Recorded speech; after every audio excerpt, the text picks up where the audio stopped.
Welcome to the Mischief. I'm Vallen, and this is Witchery Brews, Level 4, Page 3. Today we're covering quite a few interesting ones, I might say.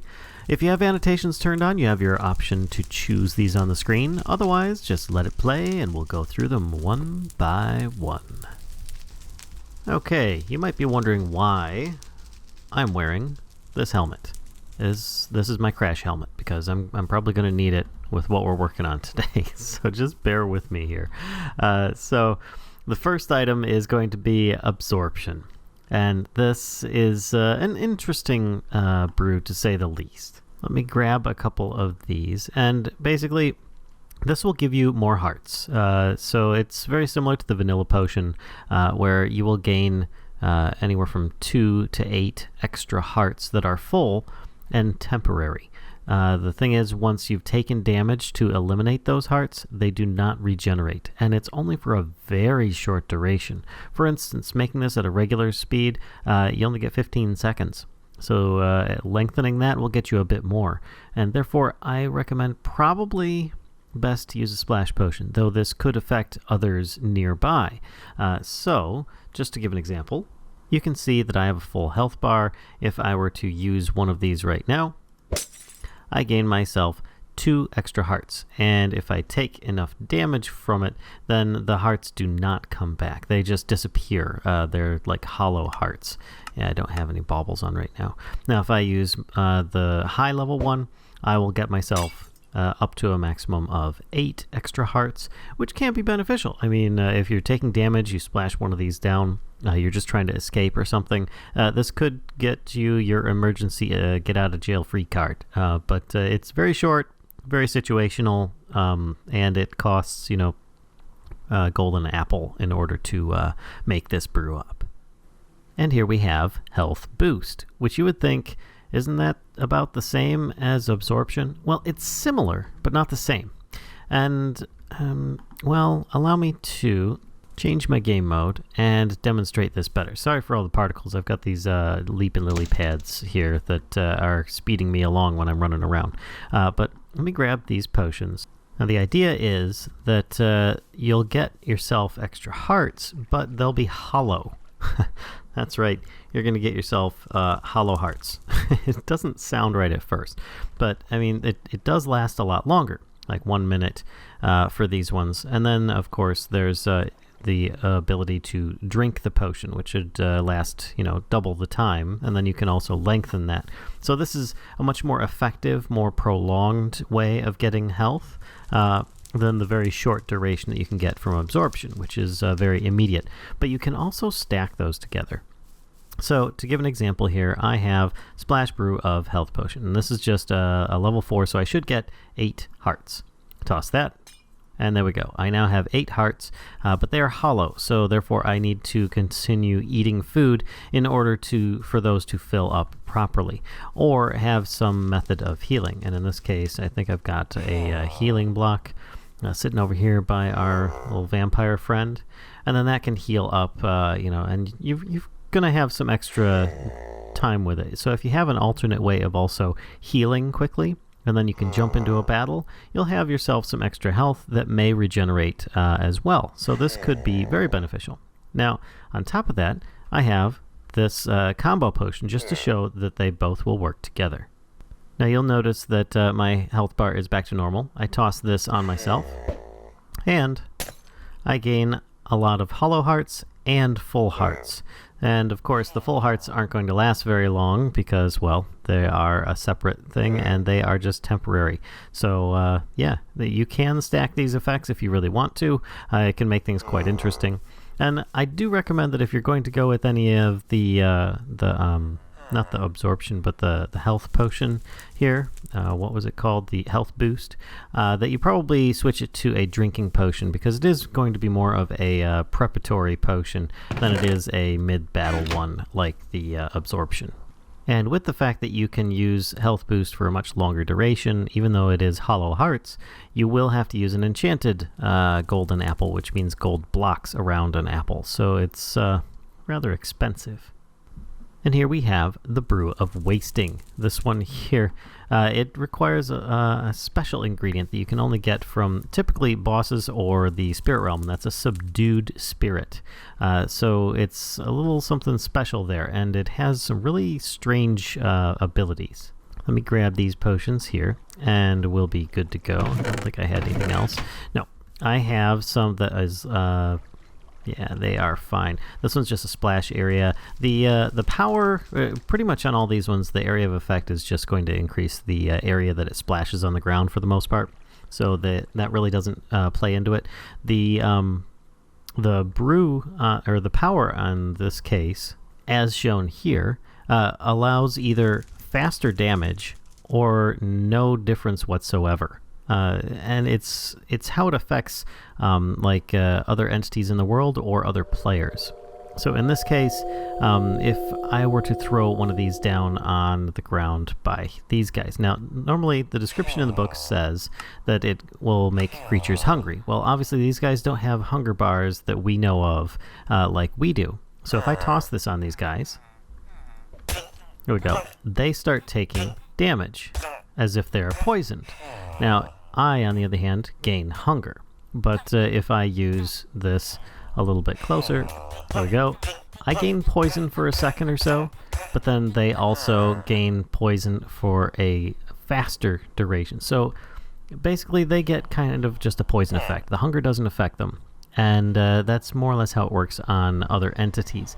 Now, if I use it on myself, it kind of varies on how your hunger bar is. So you can see right now my hunger bar is pretty much empty. So let me fix that.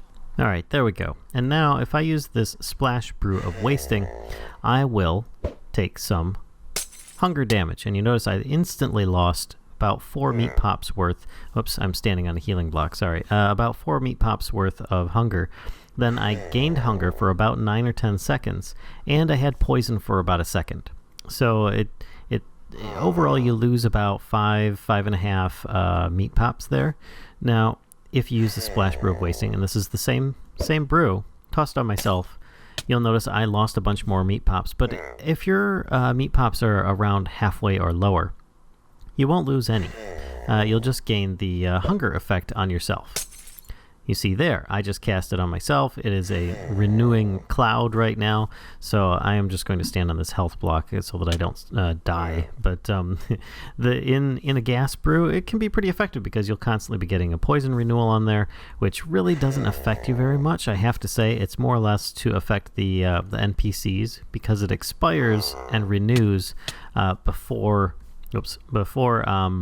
it actually is able to apply much, if any, damage to you. So it's mostly just to affect the hunger. So if you splash a bunch of these potions on someone, you'll take away a lot of their hunger at first, but then it'll just give them a hunger effect. So it's not like you're just going to totally empty out their hunger meter. And of course, the opposite of that, we have Fullness, which is going to consist of a spider eye and the same subdued spirit. Actually, not spider eye, it's a fermented spider eye. Now, this one here will, with more power, will return more hunger pops on your bar. For instance, 3 to 6, depending on the level that you spend on it. And it's not bad. That's pretty much all it does, though. I mean, you could use a Brew of Fullness, but I don't know. It's basically like eating food. The only difference is you can turn it into a splash brew. So let's grab this one here, and usually you've got to like munch, and you've eaten something. Well, in this case, I splash it down, and my food bar is instantly filled because that was replenishing 6 food on it. So it can be a really quick and easy way of getting your hunger bar back up. So I do recommend a splash potion if you are out in the field, but if you're going to be in an area that's constantly going to be giving you hunger or something like that, you might want to try a gas potion just so that you can, stand in it while you're working on whatever it is that's giving you hunger, and it will constantly replenish your food. This one here is very situational, but sometimes necessary for your own sanity. So it uses Odor of Purity as the primary ingredient there, and it's basically an anti-invisibility potion, but it also has other effects. So allow me to grab a couple of these. This is what, level 1? And yeah.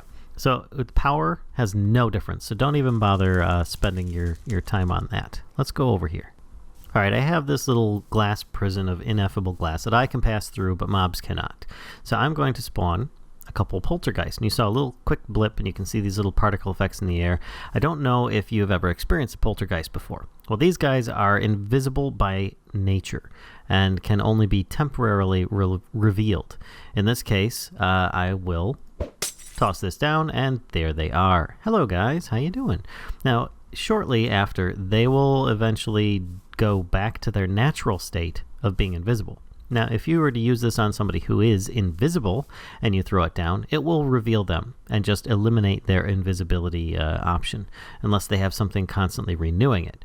Now, in this case, if you are hunting a bunch of poltergeists in your house or nearby because somebody was pranking you or you're whatever, you just want to see if there are any nearby, then I often will recommend a gas brew with an enhanced area effect so that it will, spread out and cover a large distance. Make sure to get into all the nooks and crannies nearby, and you don't have to spend all your materials on a lot of large area of effect splash potions. So this can just be good for covering a large area. You could even stand in it yourself if you have an invisible opponent trying to attack you, and therefore it would reveal them as they constantly are having to enter this field if they are trying to use a melee weapon. And here we have quite possibly a very useless and extremely dangerous but also very useful potion, brew, whatever. It's really confusing how it's usable, but it can be used to great entertainment value depending on how you use it. So something that should be noted is that in the book it says shrub. Well, it lies. It's actually a dead bush, because if you look up shrub in NEI, you get the different variants of shrub of webs, shrub of ink, shrub of thorns, shrub of sprouting. Those won't work. It has to be the dead bush. So just so that you're informed. Now, if you look here, I have the power. You get more bada boom for your buck. This is well worth noting, because if you just put it at a very low level, it's going to explode, or the explosions that are caused by this will be less powerful and not very knockback, and they won't have a lot of kickback on them. Now, of course, just the area of effect is just going to affect the area that you throw the splash potion or whatever on. In this case, it's not going to affect the world, but this does affect entities. Now, allow me to grab some chickens and a few of these potions here. I think I'm only going to need the gas brew, but you can use a splash potion for this, and it's not going to affect others nearby, but it will affect, entities.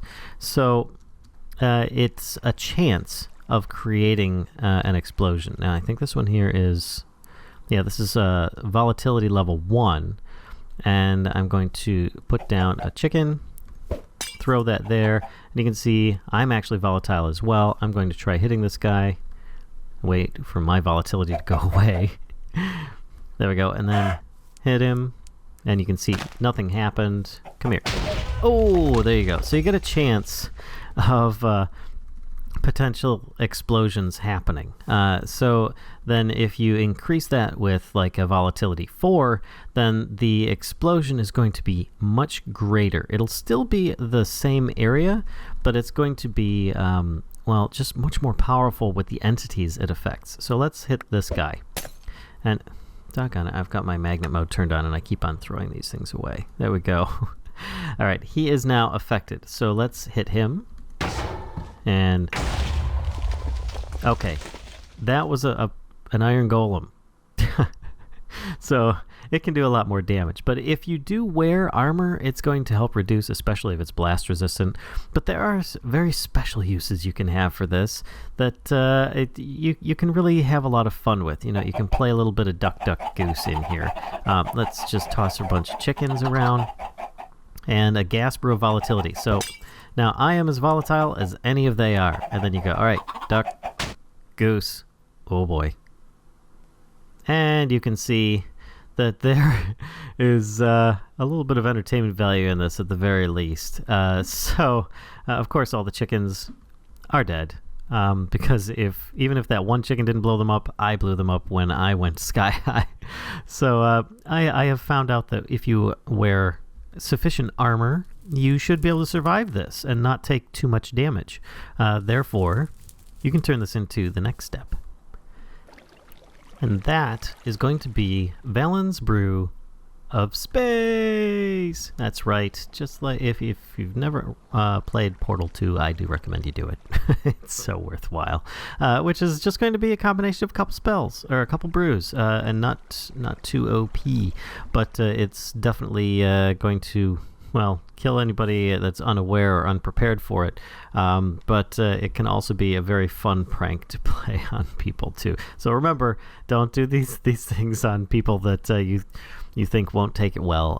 And you could always play this prank on yourself if you really want to give it a go. Nothing wrong with that. So yeah, let me clean this up here. So to start off, we just need Netherwort, Tear of the Goddess, Diamond Vapor, because we've got a level 2 spell and a level 4 spell, and these two each represent 2 as well.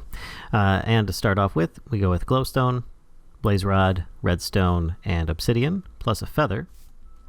Then Glowstone, Blaze Rod, and the Dead Bush, which this will give you a slow fall effect, and this will give you the Volatile Explosion effect, which you want to lengthen the slow fall as much as possible to get the best effect here.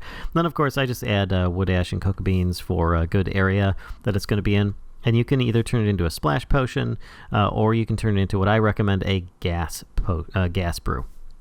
And in this case, you then also want to have a bunch of entities nearby, because if you're just doing this with one entity, it's not really going to have a big effect. And it's even better if you have an enclosed space like this. So first, let me clean up this mess. There we go. Get rid of the chickens. Get rid of these. And then you place down your attackers. Maybe somebody's surrounded by a bunch of zombies or something, or who knows what.